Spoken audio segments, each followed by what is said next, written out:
Bandit here. Bandit is here. The bandit is here. Hello, MGTOW world. Men going their own way. Beautiful thing. Beautiful, beautiful, beautiful, beautiful.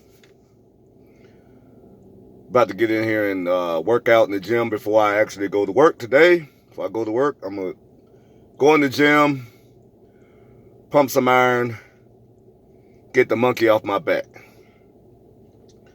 Tom Brady going to another Super Bowl. I tell you, that man lives a extraordinary life.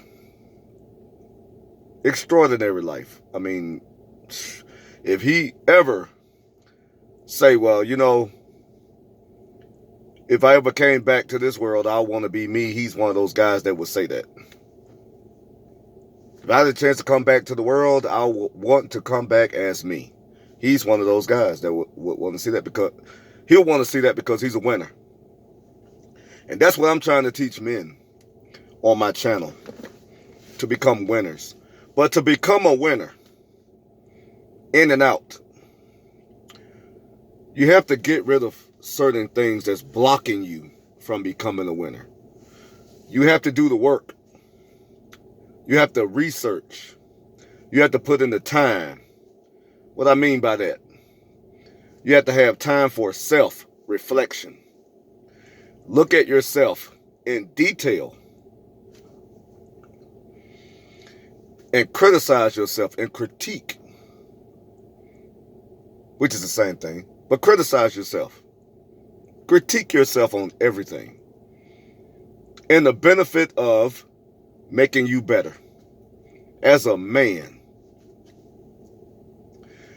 Because women say things that will make them happy in the moment. It's not a long-term thing with women.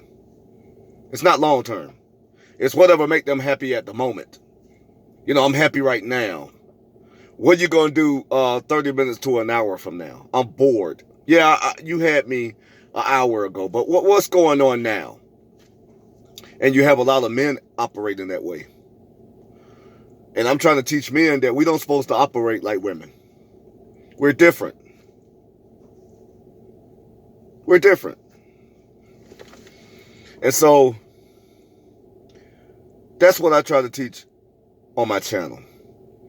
Young men I talk to, but older men who want to change, that wakes up, because I'm an older man.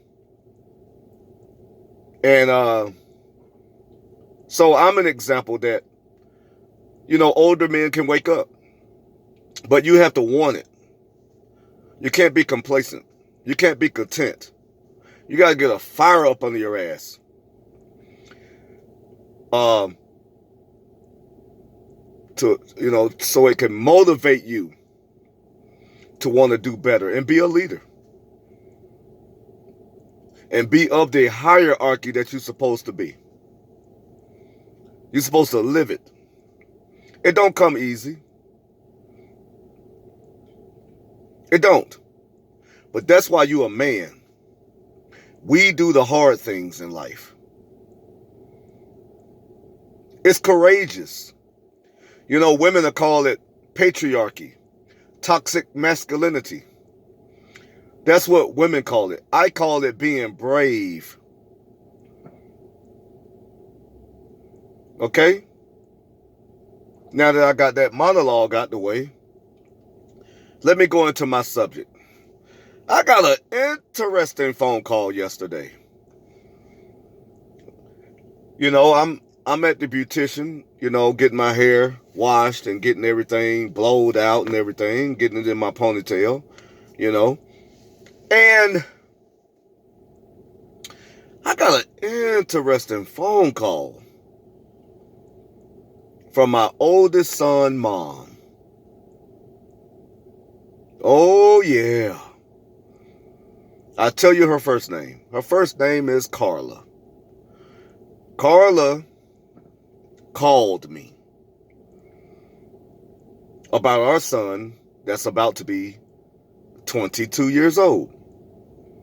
By the way, he lives with his mother.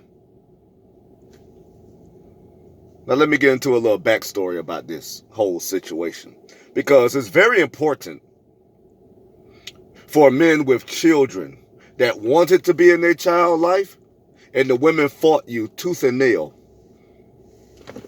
They used the courts to keep you out of the kids' lives. Oh, how the tables turned for the bandit. She called me bitching and complaining about him.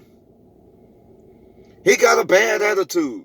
Every time I asked him how his day was at work, he just, what? Oh, he do, don't he? Oh, that's what he do. And see, let me tell you, family, she was expecting me to, well, I'm going to call him and give him a word or two. I didn't do any of that. I listened to what she said. I didn't interrupt her. I didn't try to explain it to her. I knew exactly what was going on, men. So she continued. Yeah, and he don't have a car, and I have to use my car to take him to work, and I have to wake him up in the morning to go to work. He won't even get up, and he's interfering with my day because I got things to do. And I listened. MGTOW men, listen up. And men out there that's considering MGTOW, listen. She continued. And his brother, that's by another man, by the way, he's working and he's doing what he got to do, and he listens to me, and he don't give me attitude. But your son, he giving me attitude. All he do is drink. He get his check. He buy cases of beer and alcohol and his Black and Milds and his weed and all this crap. And I listened to this, family. I listened to it. But here's where the rubber meets the road. Carla's birthday is on the 27th of this month. She'll be turning 47 years old. Never been married and don't have a man. 47 years old. So we already know she smashed into the wall. She smashed into the wall 10 years ago. Over 10 years ago. The wall has did its job. Everybody give her applause for the wall. The wall is undefeated. I love the wall because the wall is a champion. That wall, I love that wall. You can't knock that wall down.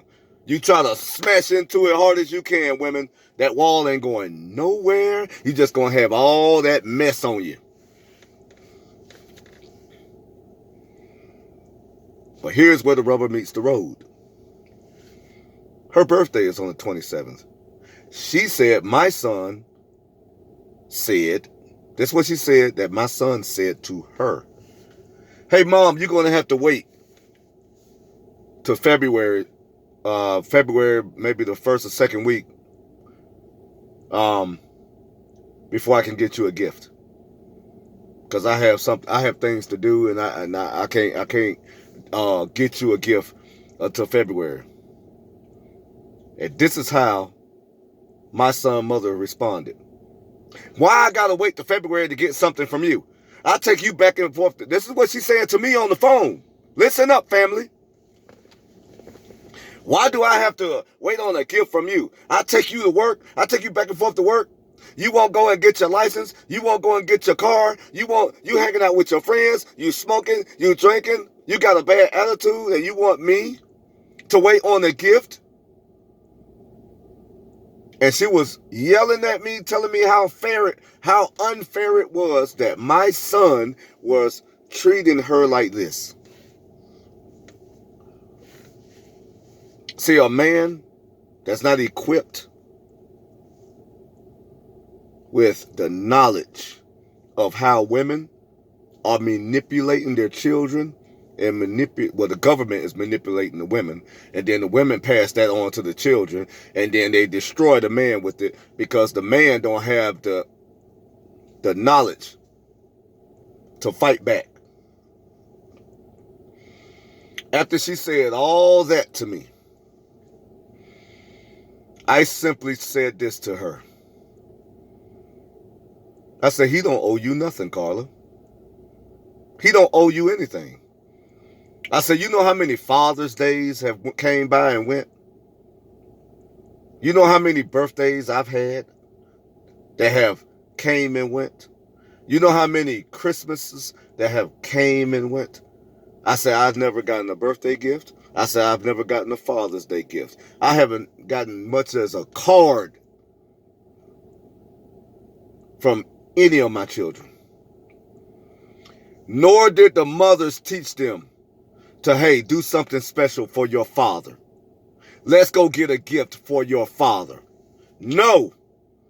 Not one time, family, not one time have I received a call, Happy Father's Day, Merry Christmas, Dad, Happy New Year, Dad, Happy Birthday, Dad.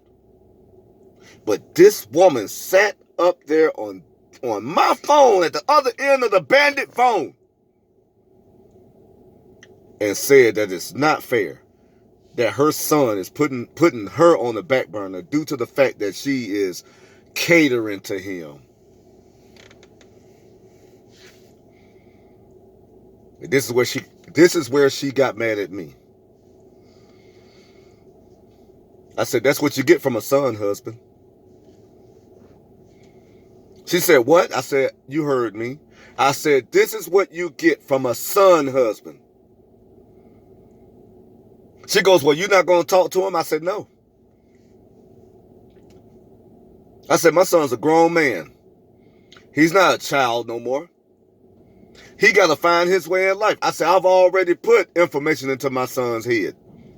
I said, the only reason my son is acting the way he's acting is because you raised him to act like you. I said, you are seeing your attitude come back at you, and you don't like it. The same attitude you gave me when we were together, you are now getting it from your own son.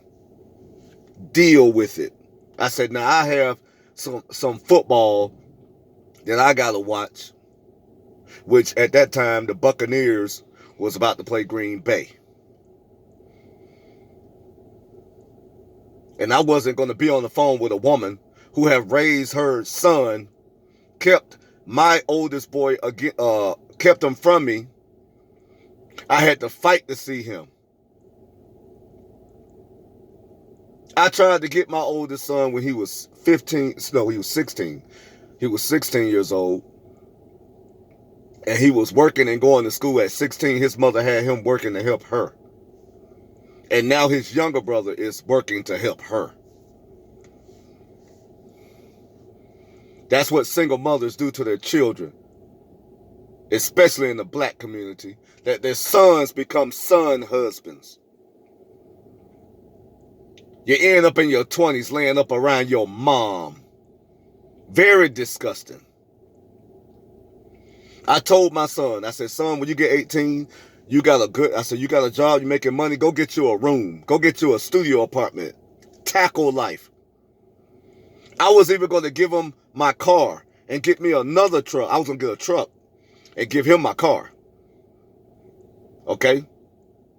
But I told him the only way I'm doing that, I said, you're going to have to get out your mom's house at 16. I said, I'll put you in a high school where I'm at because I live in a great area.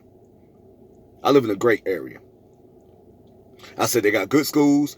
My son, he's a tall man. He was playing ball at the time, and he was trying to juggle school, basketball, and his education at the same time, trying to help mom. My son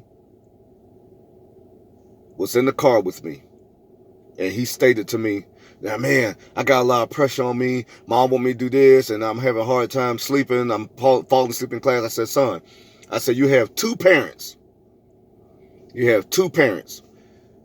Come move in with me in my house, because I have my younger son, okay? and I put you in school. You ain't got to worry about working. Concentrate on school and playing ball and figure out what you want to do with your life. That way, when you're 18, you'll have your car, which I'm going to give you this car. A father to a son, I'm going to give you your car, your first car. All I need you to do is go to school, get your education, graduate. If you want to play ball, we can go for a scholarship. You know, you can play. If you don't get a scholarship, we'll work on what you need to do or what you want to do. His mother called him while he was in the car with me. And she told him, because they were going through a little situation, which I'm not going to get into. It was the motivation of why she made this call. I understand why, but I'm not going to go into the detail because this damn video will be 2 hours long. But anyway, she called him and basically said, don't think about abandoning us. Don't think about you're going to get over there with your dad and abandon us. So everything I had talked to about my son in that conversation went out the window. My son basically made a decision. I'm going mama's way. And now, these are the effects. My son didn't finish high school. He ended up dropping out in the 12th grade because he was working 2 jobs to help his mom and his brother, who don't have his daddy in his life and ain't never had his daddy in his life.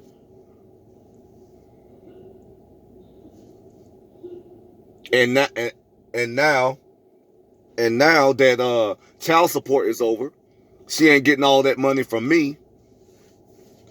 So that extra money don't come in no more. So that put more pressure on her sons. So now she got both of them working in her house now. And she's complaining about what she wants for her birthday.